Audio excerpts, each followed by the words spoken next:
अरे देखो वो कौन कूद रहा है। अरे अरे अरे रुको, नदी में मत कूदना, भयानक तूफानी बाढ़ चली है।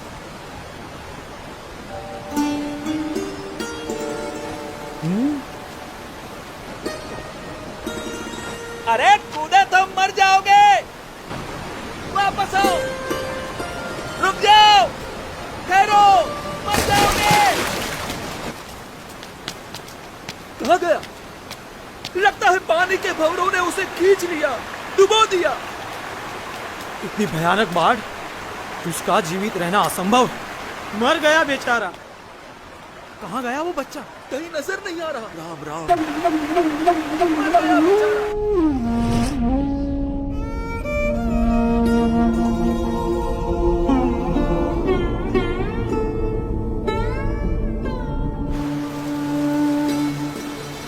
कहीं नजर नहीं आ रहा। पानी के भंवरों ने उसे खींच लिया। राम राम।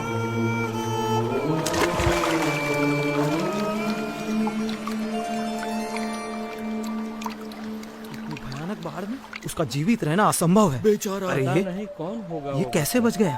अरे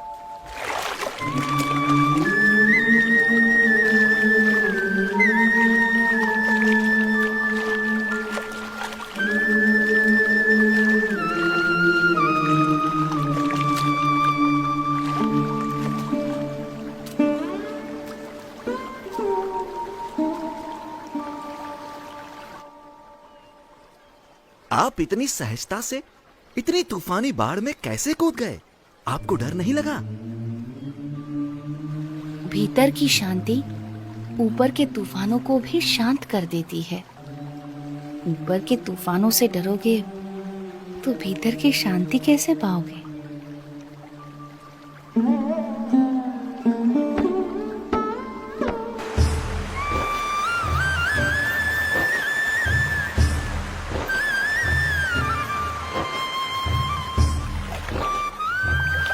नीलकंठ वर्णी के निरंतर अथक रूप से चलते चरण उन्हें जहां भी ले जाते थे, वहां कोई न कोई किसी न किसी रूप में उनसे जुड़ जाता था।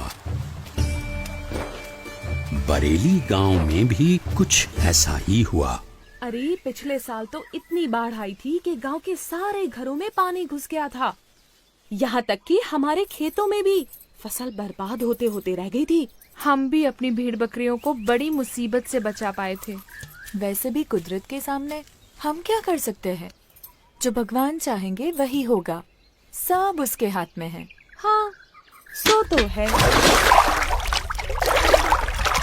हरि करे सो होय, जगत में हरि करे सो होय, चाहे करे नर कोटि उपाय, कर कदू जो कोय जगत में हरि। अरे रुक क्यों गई? गाना। हाँ? कितना प्यारा बच्चा है। केवल बच्चा है या कुछ इतना छोटा बालक और योगी?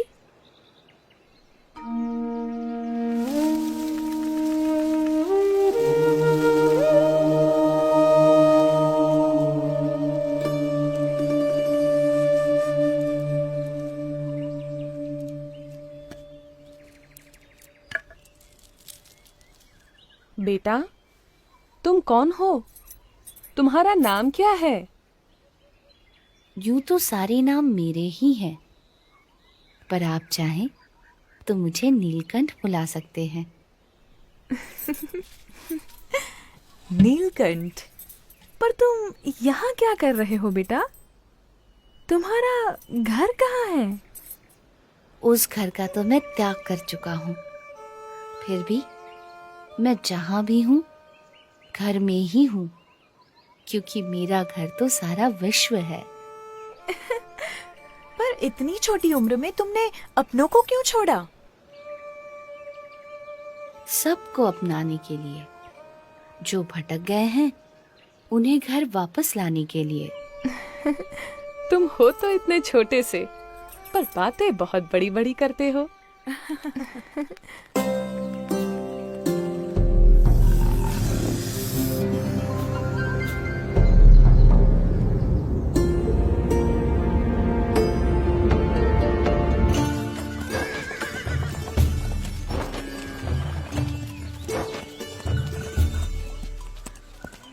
भैया, यहाँ आसपास में कोई जगह है जहाँ नारद जी ने तपश्चर्या की थी? हाँ, उस जगह का नाम ही नारद वन है। यहीं से उस तरफ का रास्ता पड़ता है। अरे वो बच्चा अकेला जा रहा है।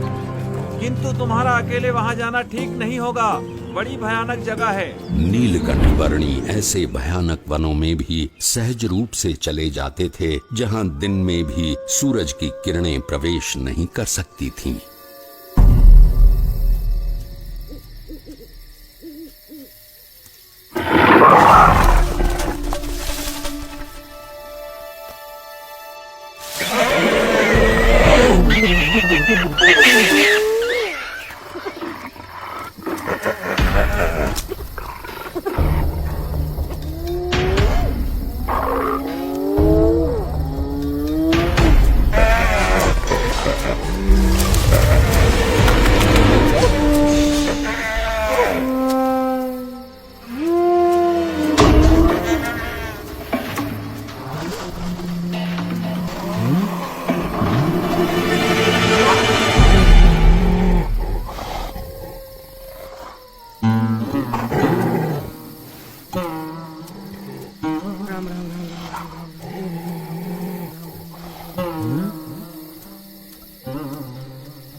सुबह हो या शाम, दिन हो या रात, ऐसे अनेक बीहड़ वनों को पार करते हुए, कईयों को अपने स्वरूप की स्मृतियां देते हुए कुछ दिनों की यात्रा के बाद नीलकंठ वर्णी नारद वन आ पहुंचे।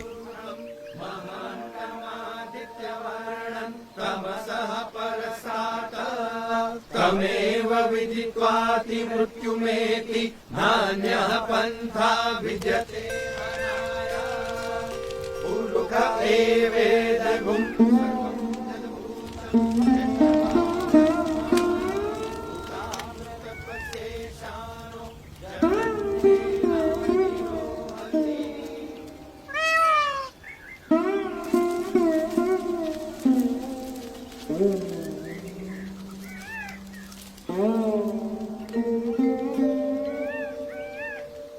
आपके दर्शन मात्र से प्रतीत होता है कि कई वर्षों से जिनका स्मरण हम अपने हृदय में करते आए हैं, वो भगवान स्वयं आज हमारे समक्ष प्रकट खड़े हैं।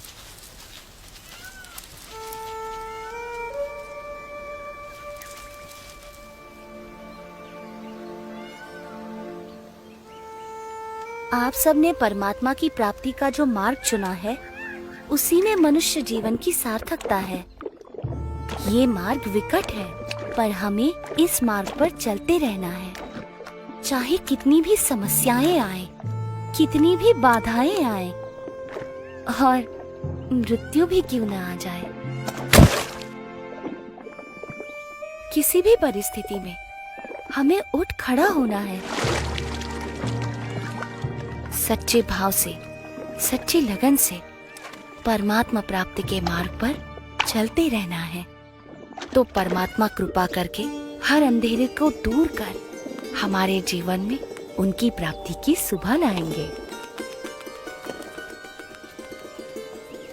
नीलकंठ वर्णी की कल्याण यात्रा में कई ऐसे लोग थे जिन्होंने उनकी सेवा का अवसर जाने न दिया। ये भी ग्रहण कीजिए। चाहे वो कोई सामान्य भाविक जन हो या फिर स्वयं गंगा जी भी क्यों न हो।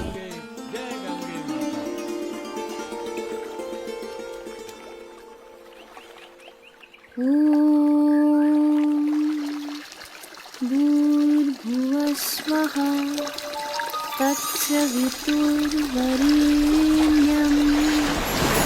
भर्गो देवस्य धीमहि धियो यो नः प्रचोदयात्।